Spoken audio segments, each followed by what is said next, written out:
November 27th, and it is a brand new episode of Let There Be Talk, episode number 725 today, right here on the Monday. Before I get into the episode, I want to thank all of my incredible Patreon family and the new Patreoners, Steph McKee, Ben in Brooklyn, Edward Shank, and Jody Bauden. Welcome to the Patreon. I don't know why I'm talking like that. Hey, welcome to the Patreon. Be there. Anyway, good to be here.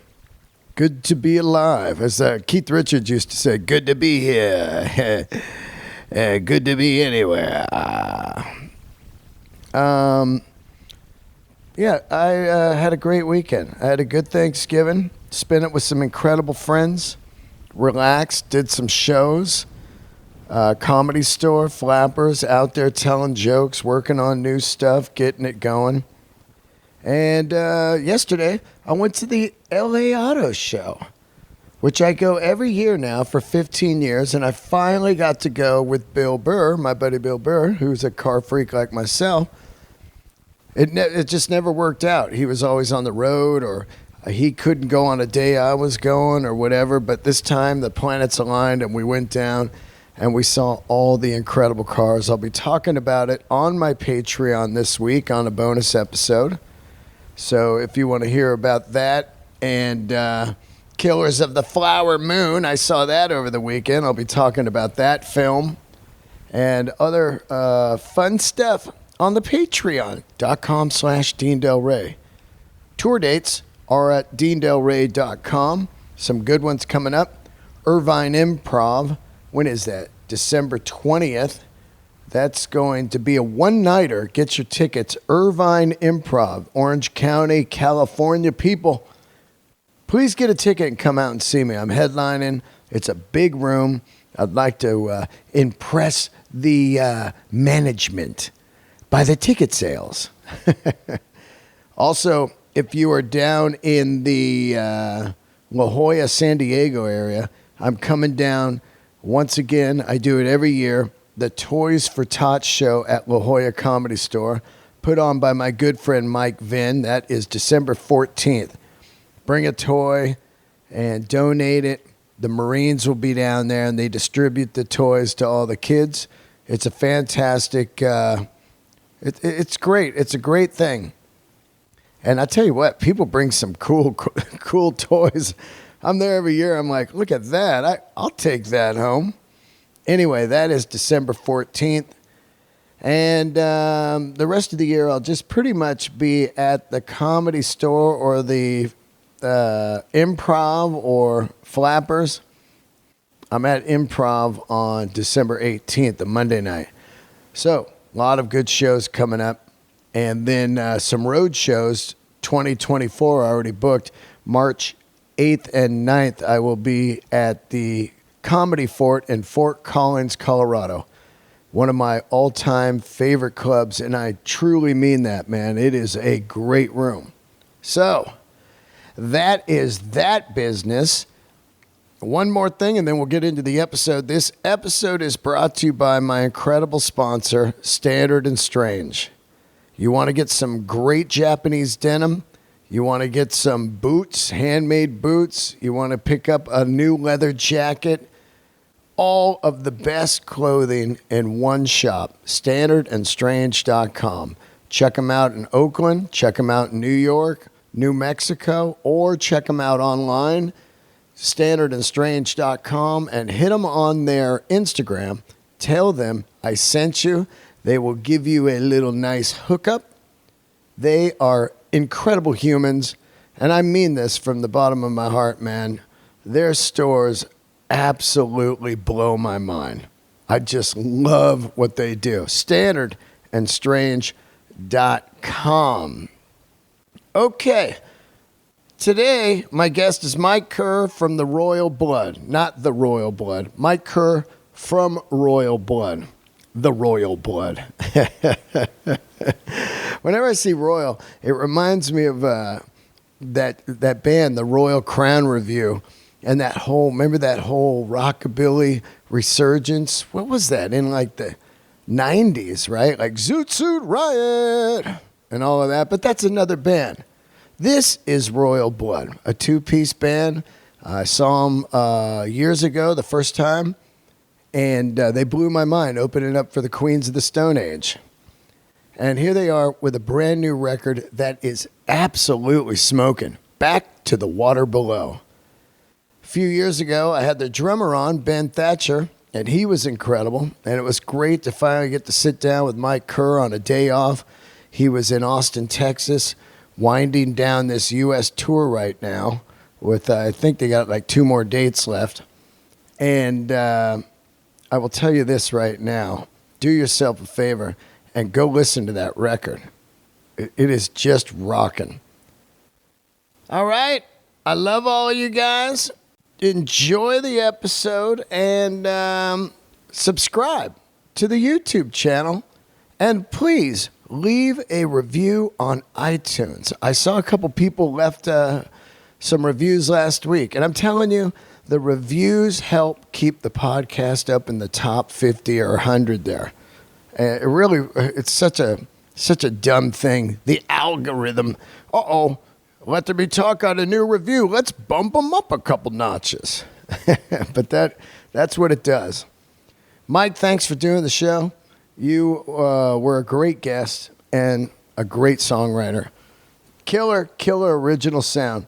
Here he is right now, Mike Kerr of Royal Blood. All right, here we are. Another episode of Let There Be Talk. Great guest today. Introduce yourself, my man. My name is Mike Kerr, and I play in a band called Royal Blood.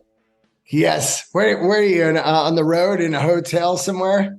Both of those things, yeah. I'm in Austin, Texas. We're playing a show here tonight. Oh, where are you at? Stubbs or something? No, we played Stubbs last year. We're at the Moody Theatre. Oh, yeah, the Moody Center. Oh, that's a good one. I love that. Yeah, looking forward to it, man. Are you out headlining right now, or are you with somebody? We're headlining, yeah. Excellent. I saw you guys, Bill Burr and I went and saw you guys at the Forum when you were opening with Queens of the Stone Age. Oh, that's right. Yeah, I remember that. Yeah. And then I had Ben on the show during the Typhoon cycle. And so it's good to have you here, bud. Thanks for having me, man. Yeah, it's great to be here. How's the tour going? Really good. Yeah, it's been really fucking long, but it's just been a really good vibe. Like, I feel like we haven't been able to tour like this long for a very long time, and we're just in the zone at the minute. I feel like we're playing better than ever, and there's a real feeling, like a real connectivity between the crowd and us. So yeah, we're in a really good zone at the minute. Yeah, especially after coming off that, everybody off the COVID weird era, you put out a record. Basically, everybody that put out a record during that time, it just disappeared, like Pearl Jam and all these people that had put out these great records, and then they just kind of disappeared. And so it does feel kind of like it's back to normal now, Yeah, absolutely. And yeah, just being able to play a record like while it's fresh is important, I think. Yeah, absolutely. Yeah, I mean, I couldn't even imagine like you release a record and then you wait to tour it and you're like, we did that shit like 2 years ago. Exactly. Yeah. There is a bit of that for sure. It's like when sometimes somebody will ask me to do an old joke, I'm a comedian, and I'll be like, oh man, I don't even know how that goes. Now, let's talk a little bit about the new record. I've been listening to it. It's fantastic.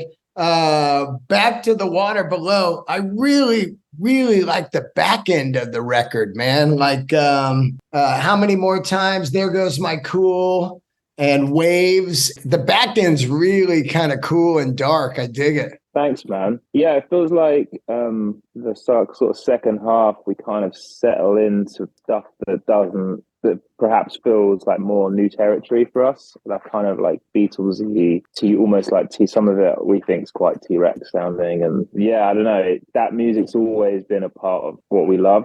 But there just never felt like there was a place for it until now. So it's really cool to be able to go into those spaces. Yeah, stuff like There Goes My Cool. It's kind of a Bowie-ish, kind of Beatle-ish, kind of Space Hog. It's got this cool vibe to it. And I found that a lot of people have really dove back into the Beatles ever since that documentary came out. Yeah, I didn't watch the Get Back documentary when it like first came out, because when sometimes everyone has such a strong opinion on something and you walk in, I always feel like I won't be able to form my own. It's like, so I watched it like much later, and that's maybe that was kind of rubbing off on me a bit. I don't know. Oh yeah, when people are hyping it up, dude, are you watching Dahmer? You got to be watching Dahmer. Oh yeah, and after a while, you're like, I get it, man. I'll get to it. I'm kind of doing shit right now. I know. There's like so much shit that I'm sure is great, and everyone's like, "You've got to see it," and I'm like, I won't get anything done if I watch all these things. They're like 10 seasons long. You're like, yeah, I won't be writing any songs if we're doing that. Whenever I'm on tour, I can catch up on stuff on the bus. Yeah, exactly, on the flight and all that shit. Yeah, that's the time to do it. Are you guys on a bus on this tour? Yeah, on a bus. I think we've done like 2 flights on some of like the really long drives, but generally it's all been on a bus. Yeah, which is cool. Now, I watched some footage of you playing Glastonbury this year, man. That looked fire. Yeah, that's always a big moment, especially being from England. It's always, I don't know, it's sort of a big part of British culture. And and not to mention that it's just fucking massive. So, yeah, there's always a lot of weight on that one. And it's super surreal playing it. But I guess like there's so much hype, and then when it comes to like the reality of actually doing it, it's okay. It just takes like a couple of songs to get into it, and then you're like, oh yeah, we're just doing our thing. It's all cool. There's not too much to overthink here. What I always find on a big gig is it takes a few days to come down from it, and you could be playing killer gigs after that, but you're still like, man, Glastonbury, or the Madison Square Garden, or the Forum, or these monumental venues. And it's really quickly you can forget, like, shit, I'm in another killer venue right now. You know what I mean? Yeah, absolutely. And you always get the sort of text through saying, "Oh, good luck tonight," because you're playing in LA or London or New York. But you don't get that text any other time. Yeah. And arguably, I would say some of like my favorite shows, kind of like never in those places. Really, you always, yeah, because I don't know, it's silly to sort of expect major cities to have that vibe. Yeah, absolutely. I mean, well, there's so much weight put on those shows that when you get to somewhere like, say, Arizona, and you're just cutting loose, you're just like, God, that was a great gig tonight. Because you're not like, oh, we're at the Forum, everybody's going to be here tonight, we got to cry. Yeah, you're just you're less in your head about it, and you can kind of let loose. Like we played in Dallas last night, and it ripped. It was so good. I think as well, like not being filmed, I think is a big part of it. Like when there's like a whole crew of cameras kind of surrounding you, it's never like, it's harder to like get into it and relax when you're like, it's hard to not become self-conscious. Yeah, I feel like the best way to film something is just film like a couple weeks, and then it's completely out of your mind, Yeah. But when they're filming like one night, like say a concert or a comedy special, and they're like, okay, look, we've got all these cameras here. We got all this money. We got to fucking get it. And then you're just going like, oh man. And it could easily be a dud. Yeah, absolutely. Yeah. I mean, like when we're touring and stuff, we have someone filming and taking photos. But we obviously know them and they're with us all the time. So it's kind of like you're saying, it's easy to just get into it. But yeah, if it's like in the middle of a tour where suddenly all these cameras show up, yeah, it's hard to kind of act normal. Now, are you guys two-piece on this tour, or do you have anybody extra sitting in? Yeah, we have a keys player who's an old friend of ours. He comes on for about 6 tracks, I think. Some of the new stuff just has some extra layers and stuff. We don't play to like a backing track or a click track, so we always kind of anything added to be live. That song "Waves" you were talking about, we actually have a fourth player, and what we've been doing is bringing on someone from the opening band to come on and play with us. So that's been really cool. So that's the kind of first time we have four people playing together on stage, and it's a cool moment because it feels like it brings the show together. I feel like sometimes there can be like a separation between the opening band and the headline, and so that's been a really good.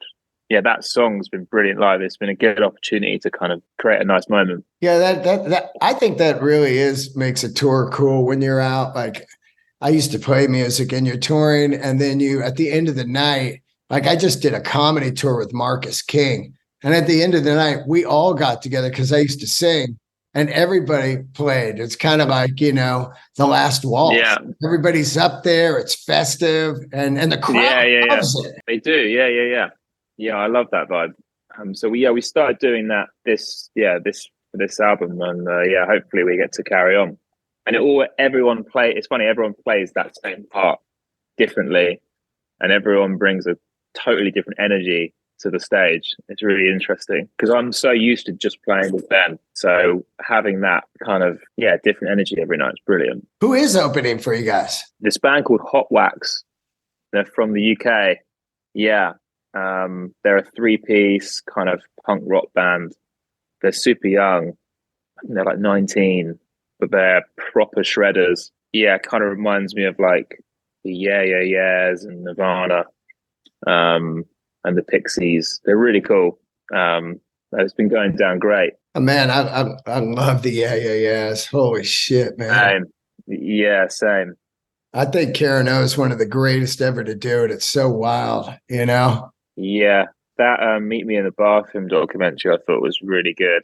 For me, that Yeah Yeah Yeahs kind of scene and that the moments in that documentary of them really resonated with me. I thought just reminding me of how powerful that music is, Yeah, that was a great era, because it was. You had you got the 80s, which was quote unquote hair metal or whatever. Then you get into the 90s of grunge and other stuff like Blind Melon or Counting Crows and stuff. And then music's just kind of hanging out for a while.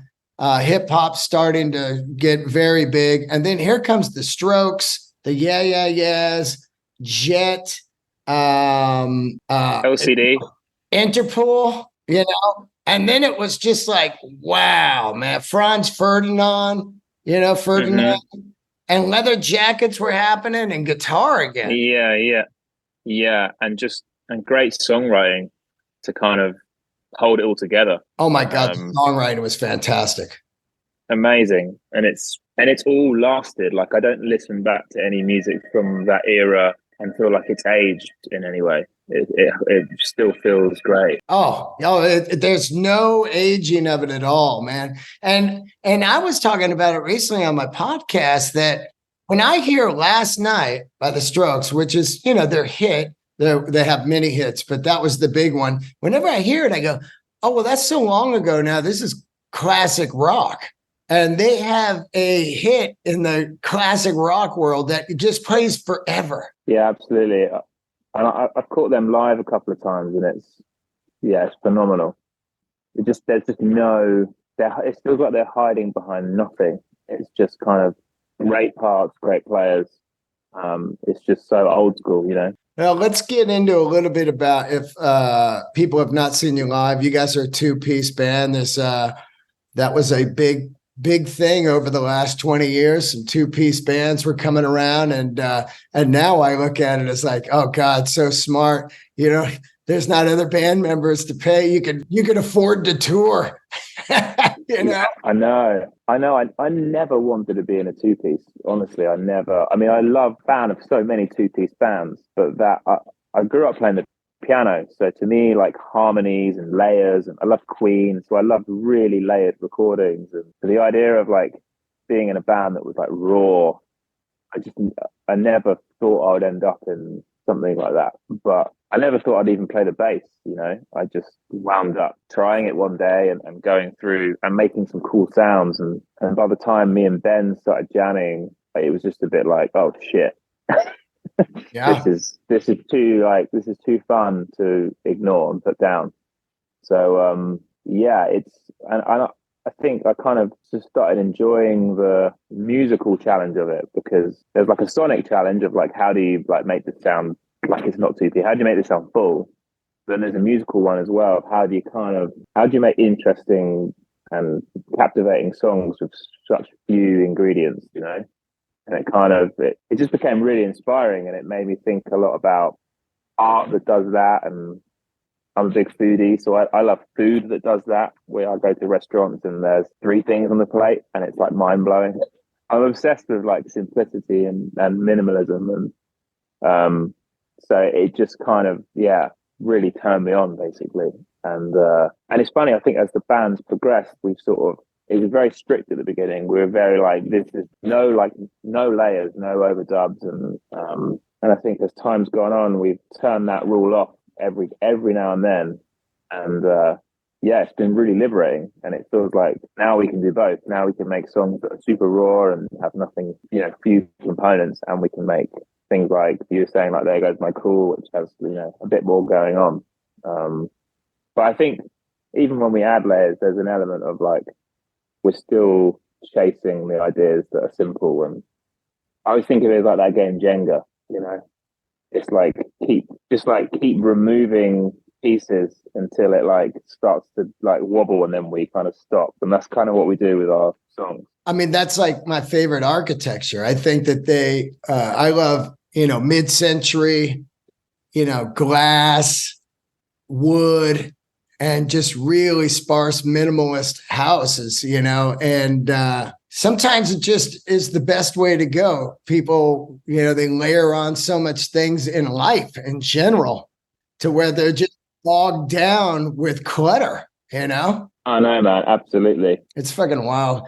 Now, I was watching you when I saw you guys. Like, what is that bass? Is it like an old Melody Maker Gibson, or what is that bass? So it's a bass that Fender made for me, like around the first album. I started out playing these like $300 short scale basses that you can just get from Guitar Center, and I still use them live. But then, kind of Fender kind of reached out to me and were like, "We can make you a bass if you want." And honestly, I still am in a way. I was so naive to kind of the bass world. I didn't really know like what I liked. I didn't know I was just kind of using whatever. And so they reached out and we agreed on like a short scale bass, which is kind of like a smaller bass than normal. And they sent me this Jaguar, and that's kind of like, I use that for most of the show now. So it feels like a guitar. It feels small and it feels fun to play. And then recently we've just made it a signature model. So it's kind of now that's like officially my own bass design, which is really cool. Oh, that's amazing. What amps are you using? So that's like changed a lot over the years. My main amplifier is a Fender Supersonic. And there's usually 3 of them. And I can send different sounds to each amplifier and kind of combine them and make like really layered sounding tones, but just from the same instrument. So that was kind of the thing that made me feel like we could be a 2-piece and it would sound big, just getting those layers in straight away. Oh, it definitely sounds big. I mean, I thought it was a guitar the whole time until I saw you live, you know? Yeah. A lot of people, I mean, that's kind of like what I was shooting for. Like, I realized that like this whole 2-piece thing with guitars had been done before and done so well. And to be fair, I love like Death from Above, and there's great 2-piece bands that use bass as well. But it was like once I kind of had that like more guitar-y sound of the bass, I kind of felt, oh, maybe this is where I belong, kind of in this world.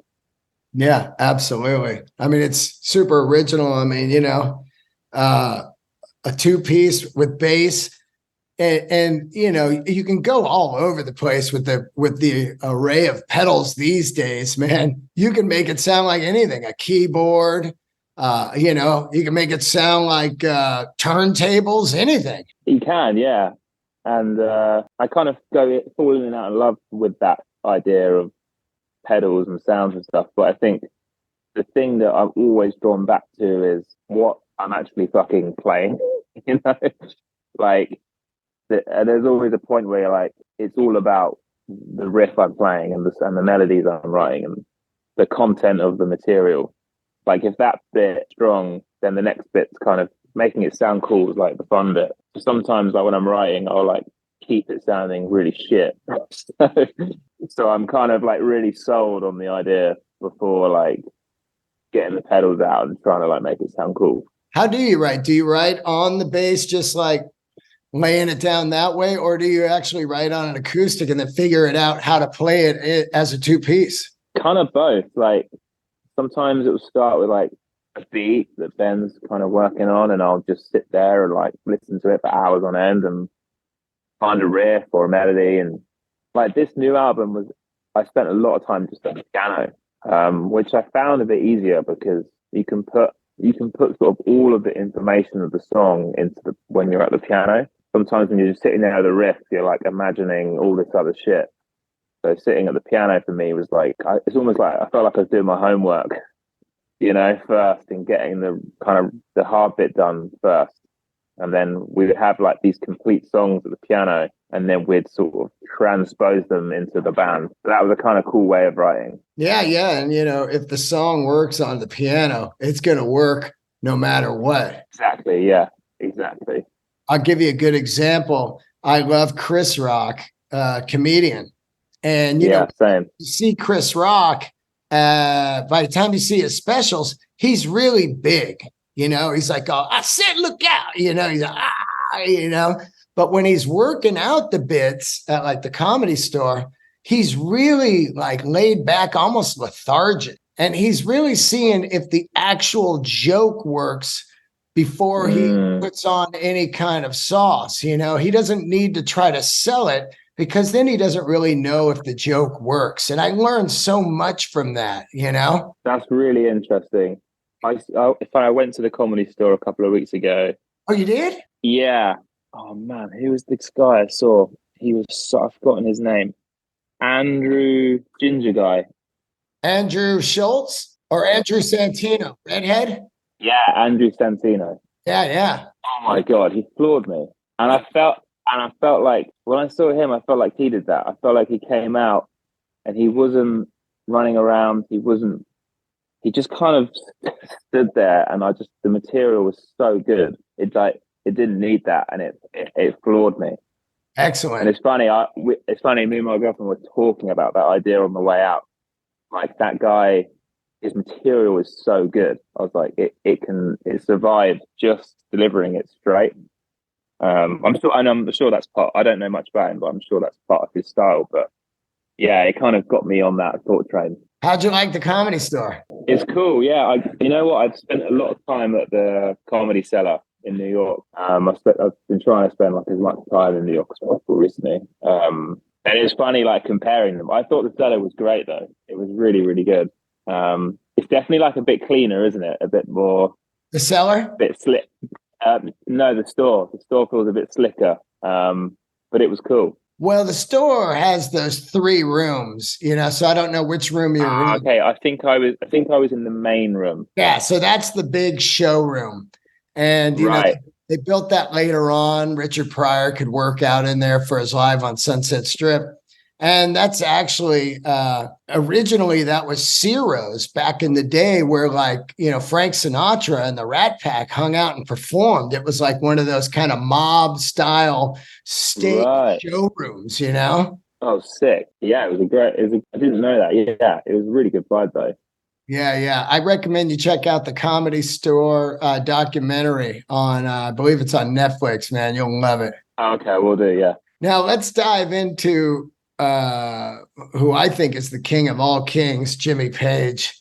And you guys have had a great relationship with him over the years. You guys gave him an award for Icon Award for Kerrang magazine. He gave you guys like your first, I think, what was it, the Brit Awards or whatever? Yeah, it's wild, man. I mean, when we talk about it, I don't feel like we're talking about me. I'm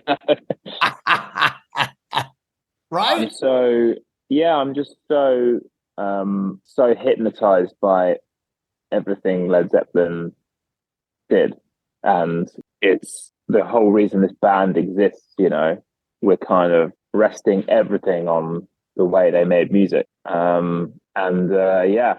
So it's just I just my memories of like being like 18 listening to like Led Zeppelin, just stoned out my mind, just staring into the speakers, just obsessed. And then now now I'm sober and I'm just as stoned listening to it. It's just I'm obsessed. And so just to be able to meet Jimmy was amazing. But the first time we met, he was at our show, our kind of second US show ever at the Mercury Lounge in New York. And yeah, he was kind of at the right at the back by the mixing desk, and the dressing room for that venue. You have to kind of come out the back and walk through the crowd. So we kind of walked straight past him, and yeah, man, I'll never forget that moment for the rest of my life. It was terrifying but glorious, because the minute we started playing, I saw his head moving, and I was like, "Holy shit! Like, how is this real?" It was just this trippy moment. Did you get a heads up that he was coming? How did this all happen? Yeah, I just think he happened to be in town, and we played on a show called Jules Holland. I'm sure you've heard of in the UK, and I think he had seen us on that, and then yeah, so it was all just kind of the stars aligning, really. So does he come backstage after the gig and start rapping with you? Yeah, we were just hanging out. I mean, I was only 23 at the time, so you'll find like pictures of it, and we just kind of look like terrified. Yeah, but yeah, it was amazing. Yeah, we just every time we hang out, we just talk about music, and he's obviously obsessed with music, and I've got like a million questions. Yeah. And because he produced those records as well, he's the recording process.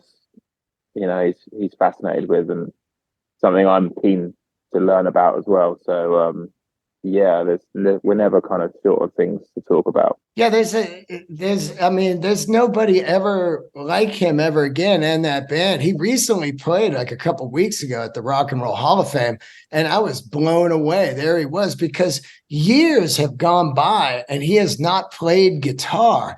And I'm just kind of like, oh God, just put together the Firm again or something, man. We need one more Jimmy run, Yeah, man, I'm with you. Yeah. Has he ever offered to produce one of your records or anything? No, we've never kind of had that chat. I mean, it's always just been about music. Yeah, I never never about that. That would be cool. That'd be amazing. Where did you record the new record, and who produced it? So we did it, but most of it at a studio called Rack in London, which is a really cool studio. And then we produced it ourselves. Excellent. Yeah. We have a good friend, Pete Hutchings, who's an unbelievable engineer. So, yeah, credit due to him, because it was just the three of us in the studio for a month or so.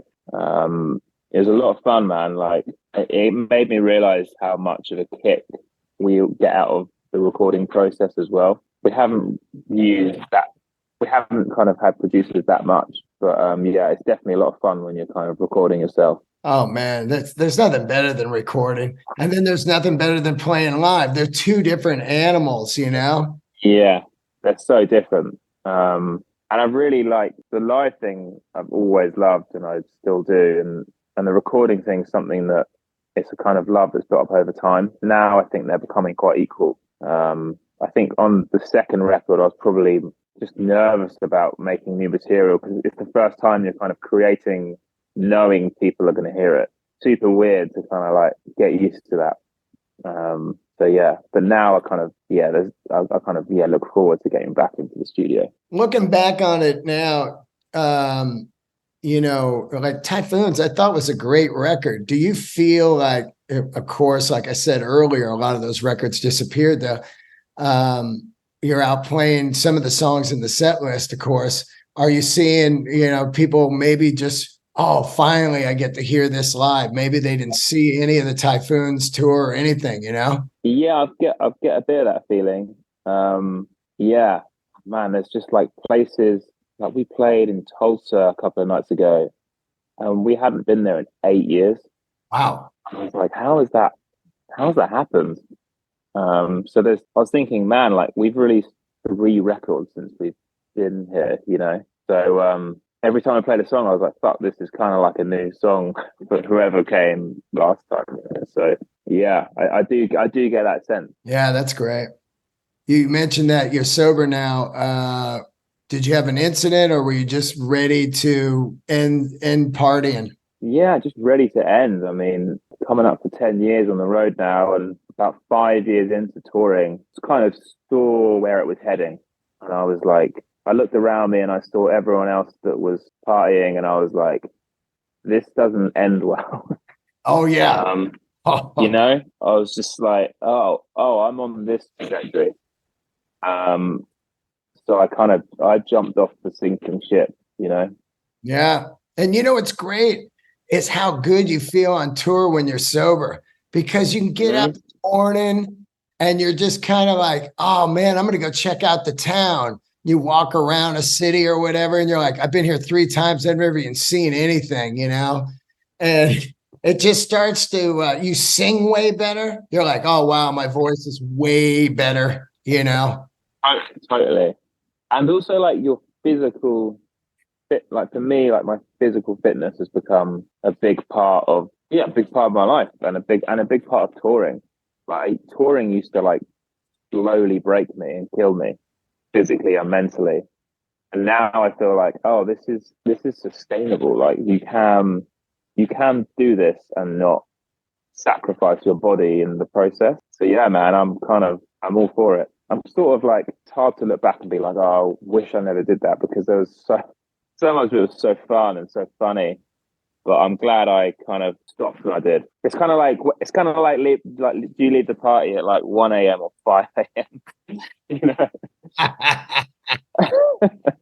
know? I can always tell a band's on another trajectory is when I'm backstage and there's no more pizza and vodka. It's like fruit. There's like salmon. There's a salmon plate. A blender.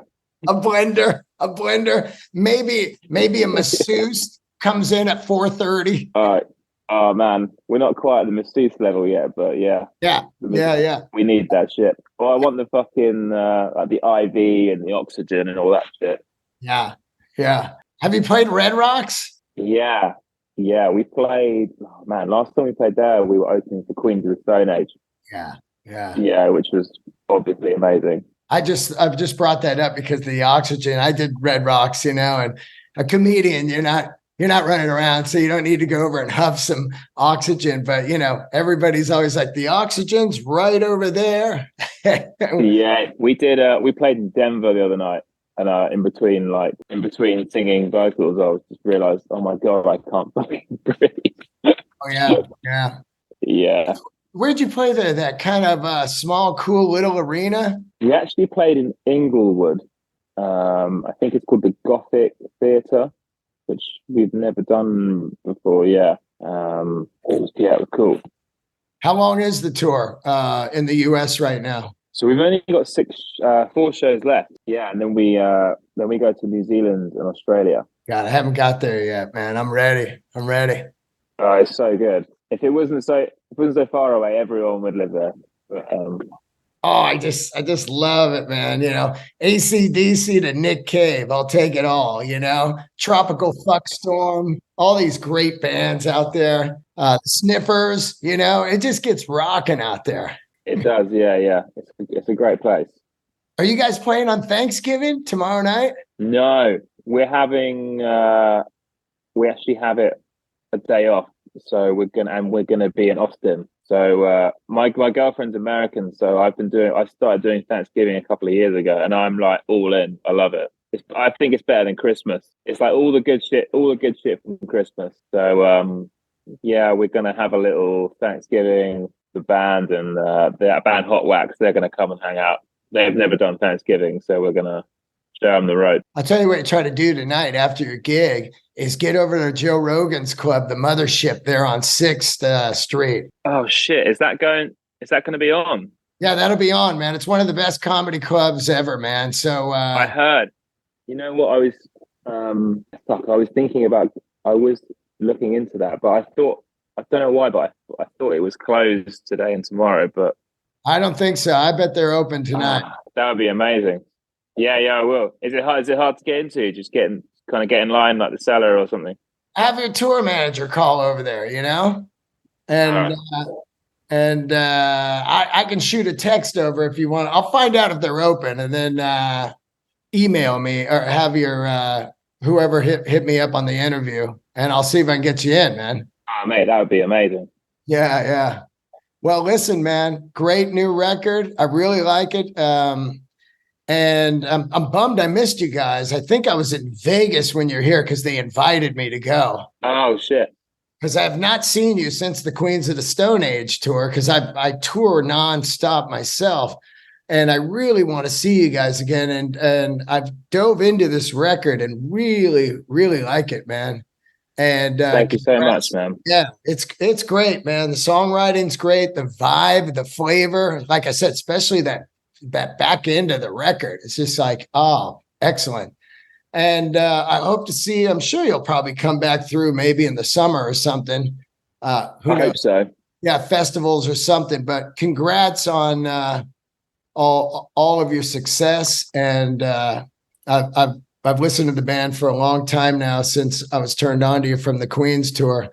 And I'm looking forward to hopefully seeing you again live, man. Thank you so much, man. Great to chat. Yeah. And one last thing. So we got Royal Blood on Instagram and Twitter and all that stuff, right? And then the tour, the tour goes to New Zealand, Australia. And then what? Are you hitting Europe? No, we're playing Lollapalooza in Mumbai. Oh, that. Whoa. I know. So that's going to be wild. And then we have a couple of months off, and then we're going to start touring South America and play our first headline show in Mexico. But yeah, man, we've got a lot of really exciting shit coming up. So feeling good about touring, Who's on that Lollapalooza? The Jonas Brothers.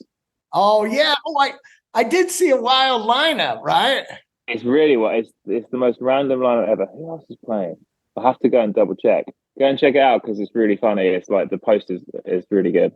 I did see it because I thought, oh, is this a spoof? Yeah. It's real. All right, my man. Thank you so much. There you go, everybody. Tune in, check out the new record. It's fantastic. And go see Royal Blood out on the road. Thank you, my man. Take care, man.